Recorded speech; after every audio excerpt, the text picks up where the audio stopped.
ದೇಶದ ಪ್ರಮುಖ ಭಾಗಗಳಲ್ಲಿ ಈಗ ಭದ್ರತೆಯನ್ನ ಹೆಚ್ಚಿಸಿಕೊಳ್ಳಲಾಗ್ತಾ ಇದೆ. ಇನ್ನಷ್ಟು ಅಲರ್ಟ್ ಆಗಲಾಗ್ತಾ ಇದೆ. ಪ್ರಮುಖ ಧಾರ್ಮಿಕ ಸ್ಥಳಗಳಲ್ಲಿ ಬಿಗಿ ಭದ್ರತೆ ಹೆಚ್ಚಾಗಿದೆ. ಪುರಿ ಜಗನ್ನಾಥ ದೇಗುಲಕ್ಕೆ ಎನ್ಎಸ್ಜಿ ಕಮಾಂಡೋ ಭೇಟಿ ಕೊಟ್ಟಿದ್ದು ಪರಿಶೀಲನೆಯನ್ನ ನಡೆಸ್ತಾ ಇದ್ದಾರೆ. ಅಲ್ಲಿಗೆ ಬೇಕಾಗಿರ್ತಕ್ಕಂತಹ ಭದ್ರತೆಯ ಬಗ್ಗೆಯೂ ಕೂಡ ನಿಗಾ ವಹಿಸಲಾಗ್ತಾ ಇದೆ. ದೇಗುಲದ ಸುತ್ತಮುತ್ತ ಭದ್ರತಾ ಕಾರ್ಯವನ್ನ ಪರಿಶೀಲನೆಯನ್ನ ನಡೆಸ್ತಾ ಇದೆ ಎನ್ಎಸ್ಜಿ ಕಮಾಂಡೋಗಳ ತಂಡ. ಉಗ್ರರ ಕೃತ್ಯದ ಬಗ್ಗೆ ಅಧಿಕಾರಿಗಳಿಗೆ ಎಚ್ಚರಿಕೆಯ ರವಾನೆಯನ್ನು ಕೂಡ ಮಾಡಲಾಗಿದೆ. ಉಗ್ರರು ಯಾವ ರೀತಿಯಾದಂತಹ ಕೃತ್ಯಗಳನ್ನು ಎಸಗಬಹುದು, ಯಾವ್ಯಾವ ಪ್ರದೇಶವನ್ನ ಟಾರ್ಗೆಟ್ ಮಾಡಬಹುದು ಮತ್ತು ಧಾರ್ಮಿಕ ಸ್ಥಳಗಳಲ್ಲಿ ಯಾವ ರೀತಿಯ ಭದ್ರತೆಯನ್ನು ಹೆಚ್ಚಿಸಿಕೊಳ್ಬೇಕು, ಅದರಲ್ಲಿ ಪ್ರಸಿದ್ಧ ದೇವಾಲಯಗಳನ್ನು ಟಾರ್ಗೆಟ್ ಮಾಡುವಂತಹ ಸಾಧ್ಯತೆಗಳ ಹಿನ್ನೆಲೆಯಲ್ಲಿ ಅದಕ್ಕೆ ಬೇಕಾದಂತಹ ಸೂಕ್ತ ಭದ್ರತೆಯನ್ನು ಒದಗಿಸಲಾಗ್ತಾ ಇದೆ. ಅದರ ಭಾಗವಾಗಿ ಎನ್ಎಸ್ಜಿ ಕಮಾಂಡೋಗಳ ತಂಡ ಅಲ್ಲಿ ವಿಸಿಟ್ ಕೊಟ್ಟಿದೆ, ಪರಿಶೀಲನೆಯನ್ನು ನಡೆಸ್ತಾ ಇದೆ.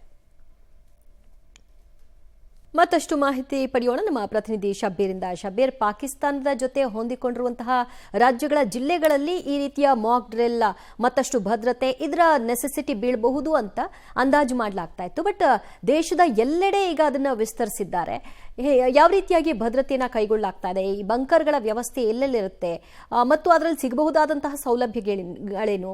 ತಿಂಗಳಾನುಗಟ್ಟಲೆ ಈ ರೀತಿಯ ಯುದ್ಧ ಸಂದರ್ಭಗಳು ಮೂಡಿದಾಗ ಅಲ್ಲಿರ್ಲಿಕ್ಕೆ ಏನೆಲ್ಲ ಸಿದ್ಧತೆಗಳನ್ನ ಮಾಡ್ಕೊಂಡಿದ್ದಾರೆ?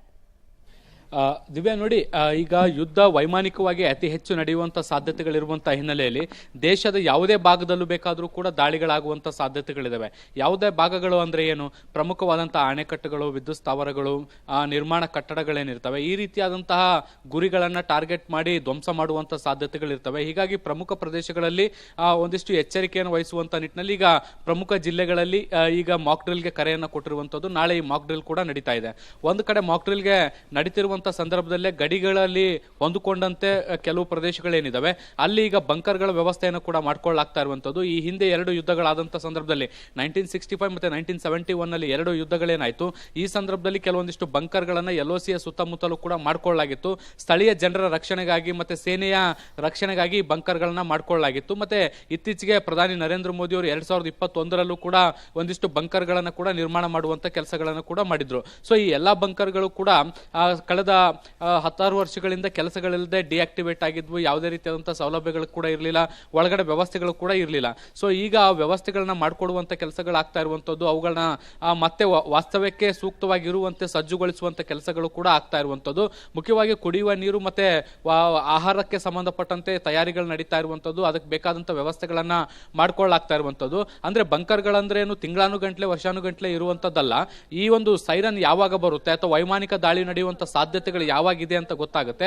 ಆ ಸಂದರ್ಭದಲ್ಲಿ ಹೋಗಿ ಬಂಕರ್ನಲ್ಲಿ ಆಶ್ರಯವನ್ನ ಪಡ್ಕೊಳ್ಳುವಂಥದ್ದು. ಈಗ ಈ ಒಂದು ಸಂದರ್ಭದಲ್ಲಿ 2 ಗಂಟೆ 4 ಗಂಟೆ ಎಷ್ಟು ಗಂಟೆಗಳ ಕಾಲ ಒಳಗಡೆ ಇರಬೇಕು ಅನ್ನುವಂಥದ್ದು ಸ್ಪಷ್ಟವಾಗಿರಲ್ಲ. ಸೊ ಹೀಗಾಗಿ ಅಲ್ಲಿ ತಾತ್ಕಾಲಿಕವಾಗಿ ಊಟ ಅಥವಾ ನೀರು ಏನ್ ಬೇಕು ಅದಕ್ಕೆ ಒಂದಿಷ್ಟು ತಯಾರಿಗಳನ್ನ ಮಾಡ್ಕೊಳ್ತಾ ಇರುವಂಥದ್ದು. ಮತ್ತೆ ಇದು ಪರಿಸ್ಥಿತಿ ಸರಿಯಾದ ಸಂದರ್ಭದಲ್ಲಿ ಮತ್ತೆ ಹೊರಗಡೆ ಬರುವಂಥದ್ದು, ಮತ್ತೆ ಅವರು ಎಂದಿನಂತೆ ಅವರ ಮನೆಗಳಲ್ಲಿ ಇರುವಂಥದ್ದು.